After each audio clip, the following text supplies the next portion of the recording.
Let's take a few moments to get to know personal pronouns in German a little bit better. This presentation is only going to focus on the nominative case. Other presentations later on will focus on accusative, dative, and genitive cases.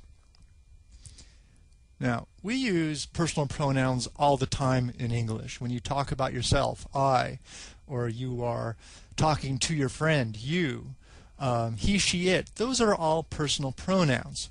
What I want to focus on here with this slide is the way to describe the position of these personal pronouns in the language. Now, when we talk about personal pronouns, we usually describe them as being first person, second person, third person, singular, or plural. Now, the concepts we want to get across here is that there are a singular grouping of personal pronouns and a plural grouping of personal pronouns. If you're talking about yourself, you by yourself are one person, you're singular. You would be the first person singular, I. Now, bring another person into this conversation. This person is in the conversation in addition to you. This is a second person in the conversation. So, this person, by him or herself, is singular, but in addition to yourself is the second person in the conversation. Therefore, this person is a second person singular personal pronoun. Now, we can also have other people involved in the conversation.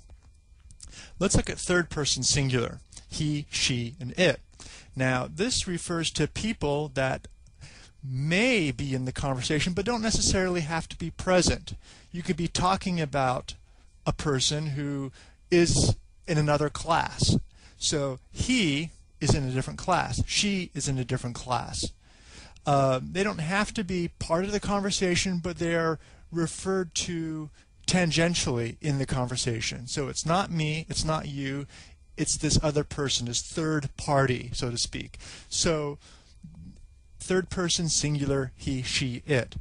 Now, this concept of me, you, and this third party is applicable in the singular, but also in the plural. So we, as a group, we, the people, first person, plural.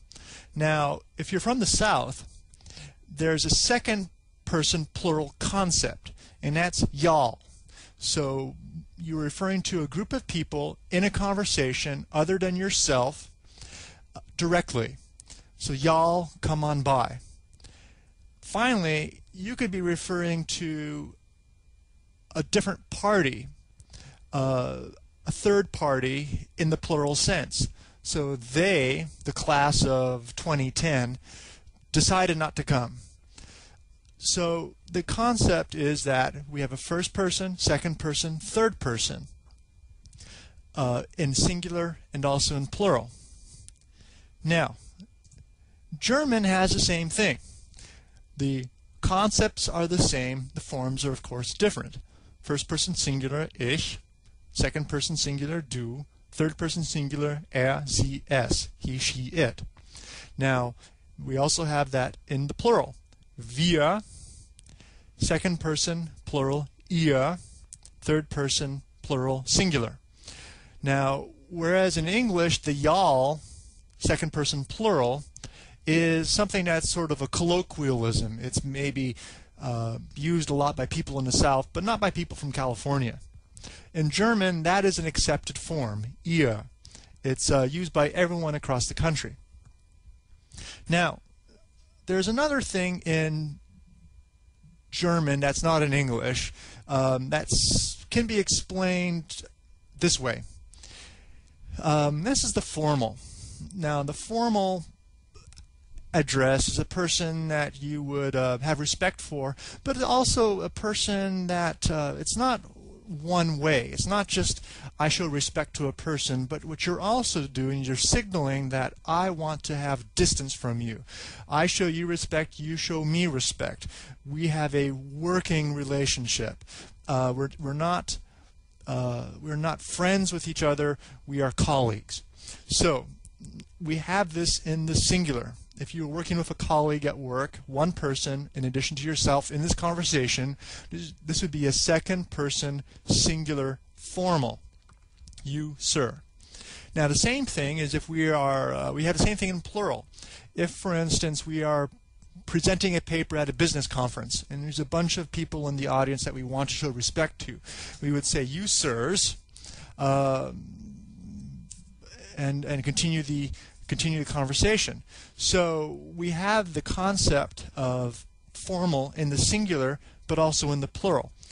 In German, this is a frequently used form of address, Sie.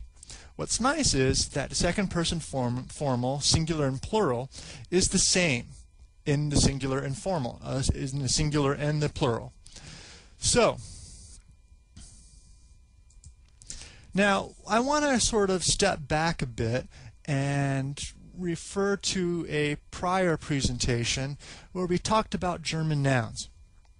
We've just as a way for review here, a German noun is masculine, feminine, and neuter. And we also determined that the definite articles for these nouns reflect that gender. So a masculine would be der, a feminine would be die, and a neuter would be das. So how does that impact, or what does that fact, how does it come to bear in our discussion of personal pronouns? So, talking about third person singular personal pronouns, he, she, it, well, that is, of course, a question of masculine, feminine, and neuter, as we see in this slide. What we can do in German is we can substitute the definite articles der, die, and das with the personal pronoun sie, and es. He, she, and it. So what is the benefit of that? Why should I substitute a definite article? Why should I substitute a definite article and a noun combination with a personal pronoun?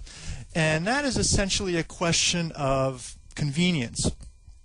Of also language systems tend towards simplicity. People using language systems don't want to be bothered by complex rules, so there's always a tendency over time for shortening. So, for instance, we could say, das Auto ist klein. The car is small. Now, the bolded script here, das Auto, is a noun. It's also a neuter singular, so it's a third person neuter singular noun. What we can do here is substitute das Auto with es, a personal pronoun, a third person singular neuter personal pronoun. So instead of saying das Auto ist klein, so which would be 5 syllables, 1, 2, 3, das Auto ist klein, yeah, 5 syllables, we can instead say 3 syllables, es ist klein. So it's comes out quicker, it's more easy to say. I don't have to continually refer back to das Auto, das Auto, das Auto. It gets repetitive. So instead, after I establish the fact that we're talking about das Auto, from then on I could simply say es ist klein. So we could use that with neuter nouns, but we could also use it with any other noun, masculine or feminine. Here we have a masculine singular noun, der Mann. Der Mann ist groß. The man is large. So again, after I've established the fact that we're talking about the man, I don't need to continually refer back to der Mann, der Mann, der Mann. I can simply say ist groß. Substitute the noun, the complete noun, with the definite article, der Mann. Substitute that with the personal pronoun, third person singular masculine,